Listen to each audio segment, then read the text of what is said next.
Hi everyone, you may recognize me from my TikTok. I go by Syzygy. I usually talk on TikTok about some really important issues, and today I wanted to make a video just for YouTube because I've been wanting to for some time.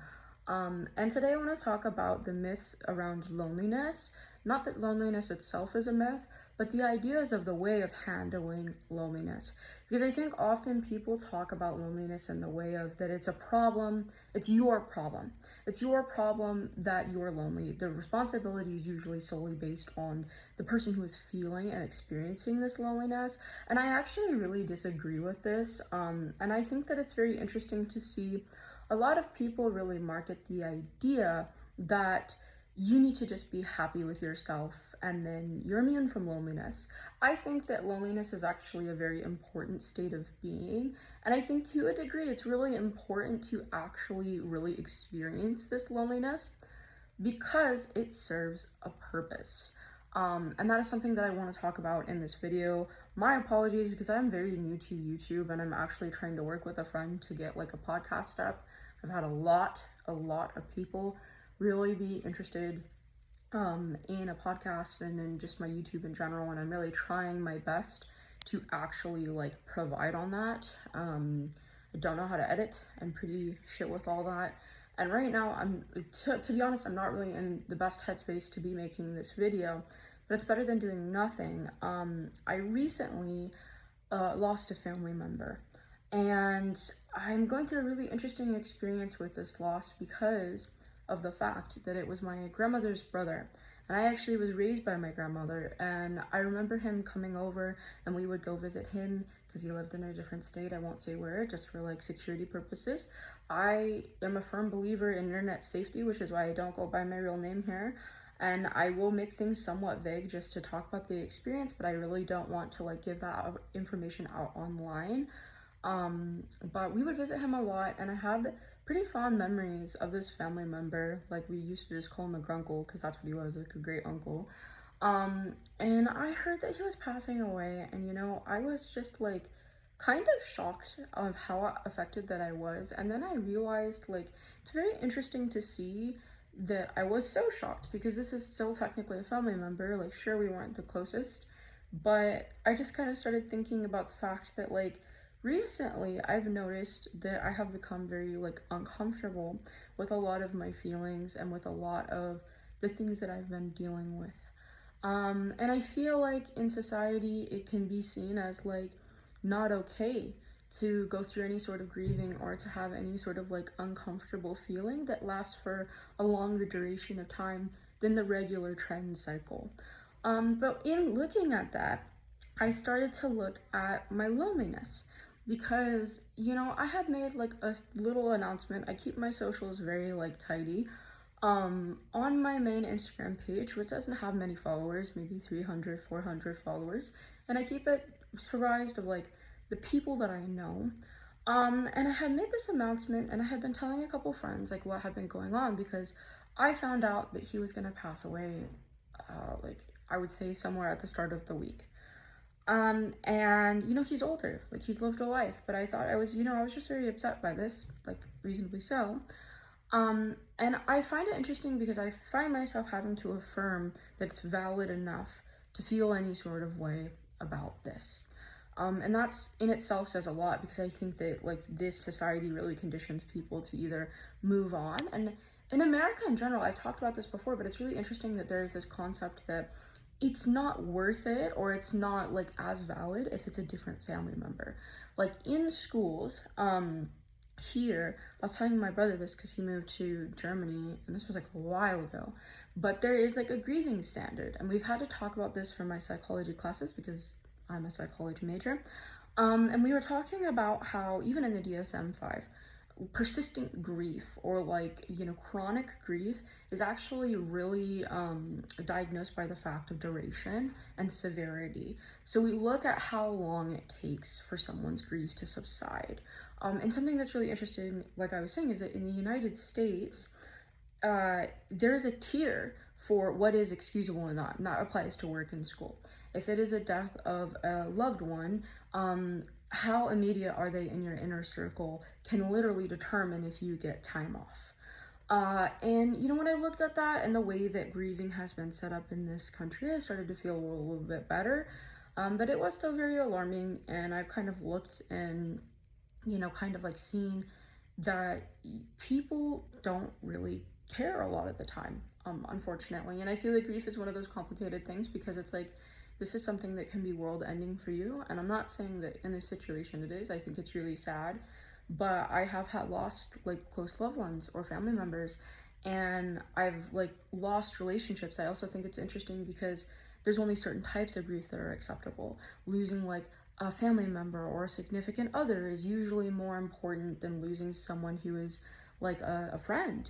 And I would consider someone who is a friend something really important to my life, but a lot of people don't. I lost my train of thought, but basically, I think it's interesting that we like tier this out. Well, in this, I know you're like, what the fuck does this have to do about loneliness? Well, listen, I post this kind of like announcement and be like, okay, you know, like I miss you a lot.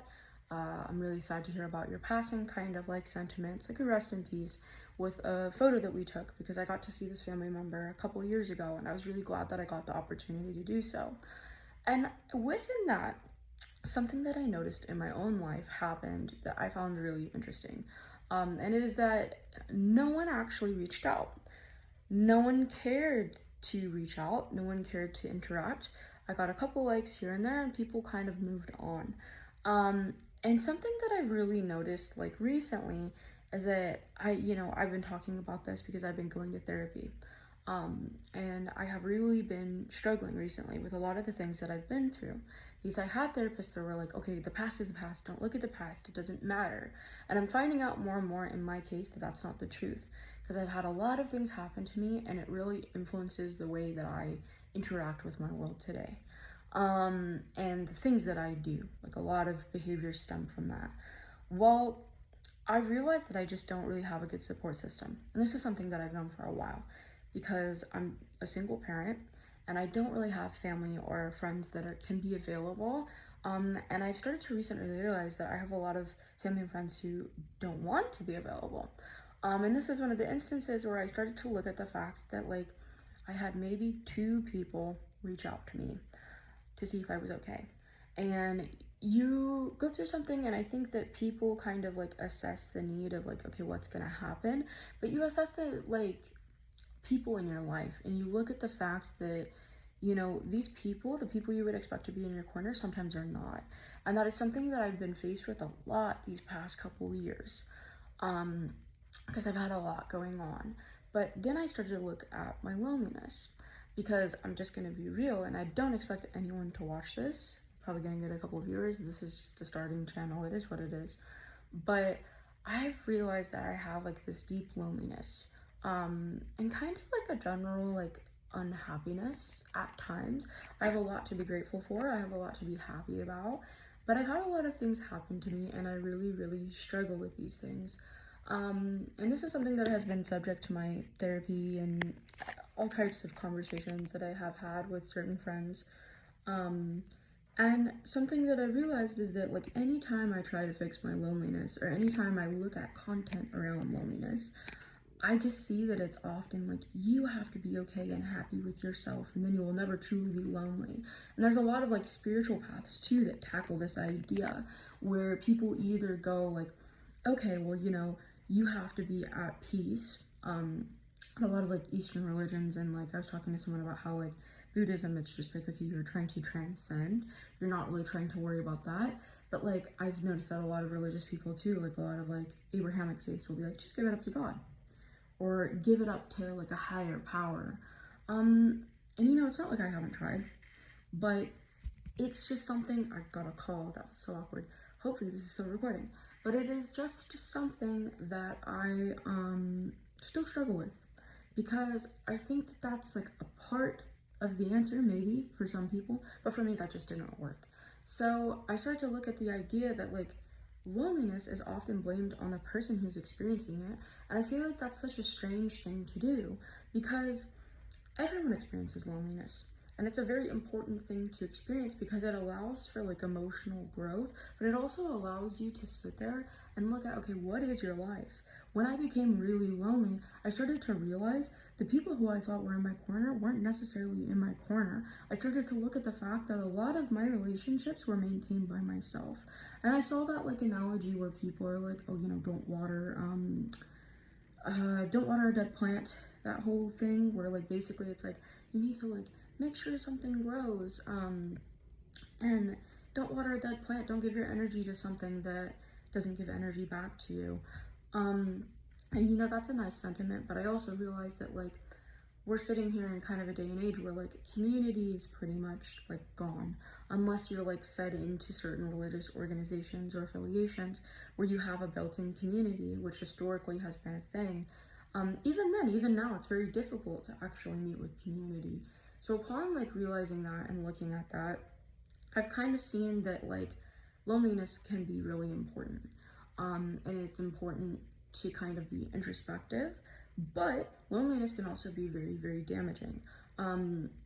People who like experience chronic loneliness can actually have a shorter lifetime, and that is something that I did not know until I took a class for one of my psychology courses, and we were talking about how people really need human interaction to a certain degree or level. We were studying how isolationism, especially when it comes to like the prison system specifically, for example, when people would go into isolation, they would develop really horrible mental disorders, and you would see a lot of genetic predispositions triggered that lie dormant, and that's like a concept too that we talk a lot about as people in psychology, is that you have a lot of genetic predispositions in your like DNA, right? Like let's say your mom and dad, let's say that dad has like some sort of alcohol issue, and mom has some sort of like bipolar or something. That can be triggered because that is passed along in your genes, right? And there are certain traumatic events and there are certain things that can happen that can trigger that. And they were finding that like isolation can play a key role in things like schizophrenia, where a lot of these people were coming out and developing these like disorders that were very harmful to them. So loneliness on the other end of the spectrum can be very dangerous and deadly, and a lot of people regard a lot of mental health issues as just mental. And I say mental health issues because it's referred to in a lot of different ways, but there are mental health issues, right? But mental and physical are actually very intertwined. There is that whole conversation of nature versus nurture. That doesn't exist. It's always nature and nurture, whether you know it or not, right? And that's a concept that I talked about with like a lot of my advisors, a lot of people who are very prevalent in the field. That's kind of just like very sensationalistic, but a lot of the times it really is just nature and nurture. And something that I find really interesting about that is the same thing goes for mental health and bodily health. These are very interconnected.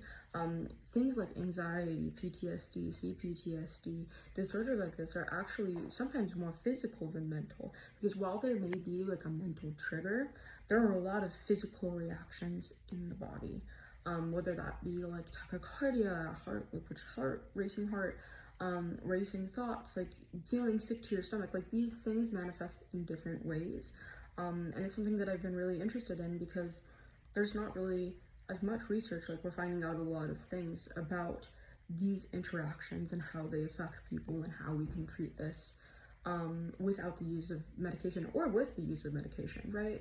But that goes to say that loneliness also is something that can be debilitating, and certain mental illnesses, like you see that people who will go through certain struggles throughout their lives, whether it be mental or physical, this can result to a shorter lifespan. So I think that when we talk about loneliness, I think a lot of people can't capitulate what that actually is, and what that actually looks like. And I think that there are tiers to loneliness. There's the loneliness that like, and I think there was a concept for this like through philosophy. I have to look that up, and I should have done that before I did this, but we're 14 minutes in, so fuck it, we will. But there are tiers of loneliness, and I think that like there's the loneliness of like when you're sad or like you're going through something and you're like in a crowded room and you feel alone. There's the loneliness of I just feel kind of sad, like I feel kind of lonely and disconnected. And then there's the loneliness where it's like this is very serious and very severe, and I think that there's very many shades in between. There's like not feeling like you can fit in and etc. But there is like actual loneliness to the point where like I know people who you don't get to see people, you don't have human interaction, you don't have friendships. And I've actually experienced this loneliness very deeply, where I used to be someone who was in close proximity to people through schooling and through other events. And now that I don't have that, and now that I've been like a single mom, I think that like I've been isolated. And like I have my child and I love my child, but I've noticed that there's something missing when it comes to like my adult, like maintaining your own relationships and maintaining your like social life health, basically, right? And something that I've noticed is like that kind of loneliness can be very like just crushing. And it's not, my situation is not as bad as it could be. But I've known people who like they only have their phones, and I think that this is becoming a more and more common phenomenon in the United States. And I think to like combat that and be like, you just have to be happy in loneliness, right? Is kind of ridiculous, because it's like, okay, how are you gonna tell someone to be kind of like, oh, you just gotta be happy with yourself when all you have is your phone and scrolling in your room? Because I think that people like kind of discount the fact that like, you know, geography is different. It's not like someone in the deep south can like, I'm just gonna go on a walk. Yes, in the same town you've lived in for your whole fucking life. Like, I think that there are things that like will limit people with their ability to become innovative. And I think that with a lot of like isolation and loneliness in general, you might stop feeling the need to pursue things because of that loneliness. It is a condition of loneliness where you go, okay, well, I feel like I'm gonna feel like this forever. And I think about this a lot, about how like I was driving through like Texas, right? This was like years and years ago. And you'll hit a part in Texas, like it's a huge state. There's a part where the mountains disappear and it's just land, and you feel like you're going forever and ever and ever and ever, and you just see flat land and nothing changes. And eventually you hit mountains, but for then you're just like, this is horrible. And I think that that's what loneliness can feel like. And I feel like the people who are like, you just need to realize this about yourself, or about loneliness as a condition. Yeah, like sure, that has certain merit. Like I've watched people go viral for saying things that like, that makes sense. Like people are like, you have to heal your relationship with yourself.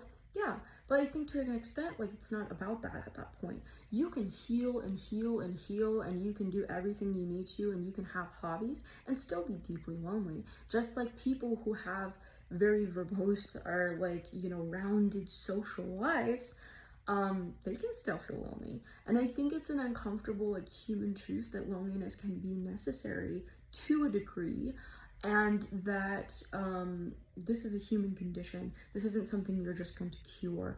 And it did serve a purpose at a time, especially like through like, you know, evolution and just through biology. I mean, I have to do more research, and I have a lot of thoughts as to like why that's needed, especially when it comes to like, you know, introspection.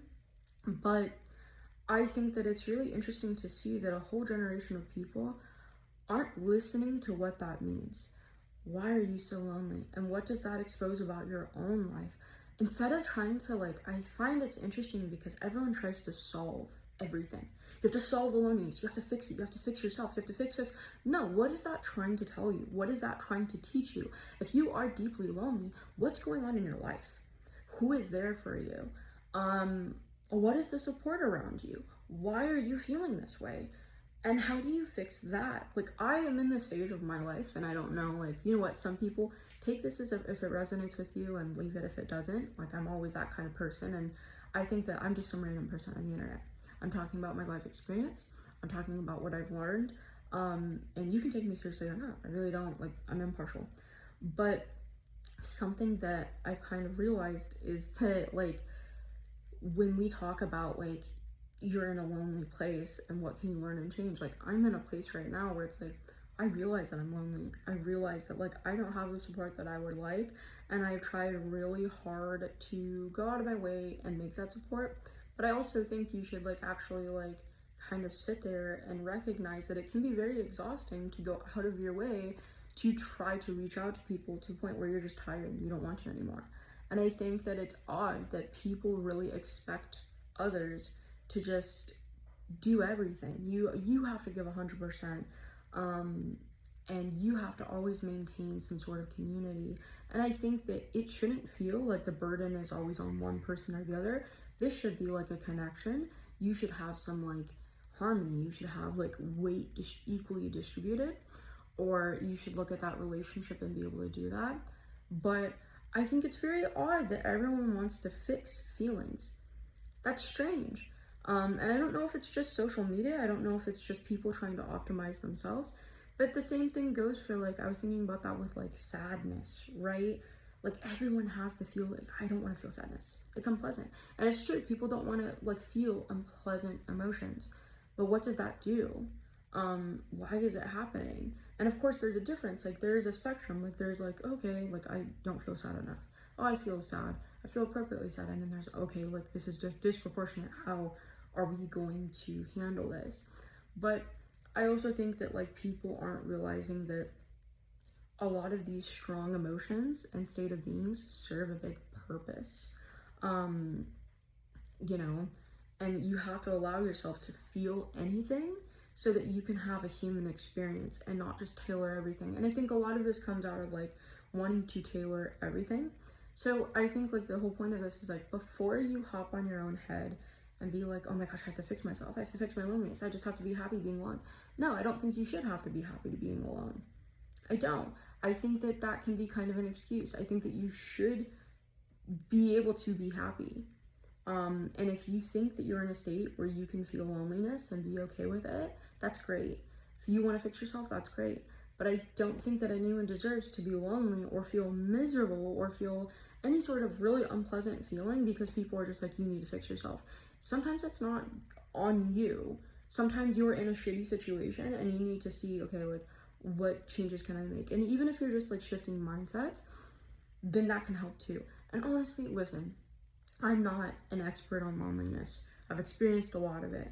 But what I will say is, recently, when I shifted my mindset from thinking, this is all my fault, you know, I'm just a horrible person because I feel so lonely, and I feel, like, so guilty for feeling lonely because I have a lot to be grateful for.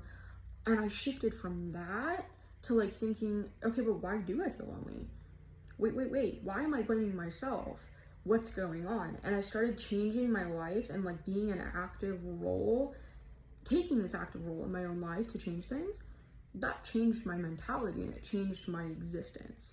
And I also think that, like, I think people don't talk about the fact that some people are content to be lonely and sad. And you know what? It's whatever you're in your personal journey, because I think that people don't talk about the fact that a lot of sadness is, like, very comfortable for a lot of people. And if you've never been through it, you're gonna be like, oh, that sounds stupid, like, I don't understand that. But it's a default. People become comfortable with what they're familiar with. So I don't know, this is not my usual, like, content, and I just wanted to, I literally have a post on my fridge saying shoot a YouTube video, and this is just something that I'm going through right now. And I'm just kind of assessing, like, who is in my life?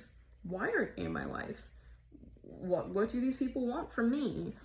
Why is it that a lot of people in my life want from me, and I give, and then I need something basic, and they can't do that? And don't get me wrong, I'm not saying this is everyone. Like, I am very fortunate enough to have, like, a couple people in my corner, though we're very both busy with our adult lives, because I think that that's the state of being right now in the United States that really sucks, is, like, you're busy, you know, like, everyone has a life, and it's always been like that, but I feel like it's become more extreme in the past, like, 20 years at least. But I'm really, like, assessing this kind of situation and what I want through life, and, you know, who am I and who do I want to be? And I don't know, these are just thoughts. Let me know what you think down below. I feel like one of those people who says a lot of nothing, but it's been really nice to make this video and not make any cuts, because I usually have to, like, chop it up for TikTok. But I think that I like that YouTube, like, you can just talk. And I'm kind of tired of, like, having to rush everything, or having to, you know, I think that's another thing with TikTok, is you have to always, like, over-explain yourself to the point where it's like, I'm saying this, but I'm not saying that, but I'm not doing this. Like, no, I'm saying what I'm saying. Let's have a dialogue and let's have a conversation if you have problems with it, or if you're wondering something else. That being said, if you do like the advice of, like, oh, it's all on you, like, do what you gotta do there. I'm not judging that. If that's what you ascribe to it. I'm not, like, someone who's gonna, like, make you do whatever, but this is just, like, my worldview, and this is how I'm trying to cope with the situation that I'm in right now, and just kind of, like, reassess what I'm doing with my life and who I am, because I think I've kind of, like, gotten in this cycle of, like, this is just like, I can't live like this anymore, because I've been getting like kind of stuck in my own head and feeling like, you know, I wish someone would come and break me out of this loneliness, and I wish it was how it used to be, where I was around people and they would notice how I'm feeling, but it's not. And I spend a lot of time and energy like protecting my child from like experiencing like loneliness, or like looking at me or seeing me experience these feelings. And I would just like to like change feeling these feelings, so I don't have to obviously like always give all of my time and energy to not feeling this. So I don't know, these are just some ideas. Thank you for watching if you've watched. My apologies if I'm going like circular or like saying the same thing over and over again. This is my first like actual like, well, not my first, but well, actually, yeah, this is my first YouTube video where I'm like actually sitting at a fucking camera and talking. So I've done like a couple like lamp tutorials, and then I was like, oh, this is so cringy. But these are just like things that I'm dealing with and things that I'm thinking right now. So let me know what you think down below in the comments if you're watching. And I can't stop noticing I'm wearing this like pimple patch, because yeah. But so awkward. Thank you for watching though, if you watched. And let me know what you think, and how do you handle your loneliness? Like, that's something that I'm interested in too. I think it's never one size fits all, so I'm really interested to hear what you guys think in the comments below.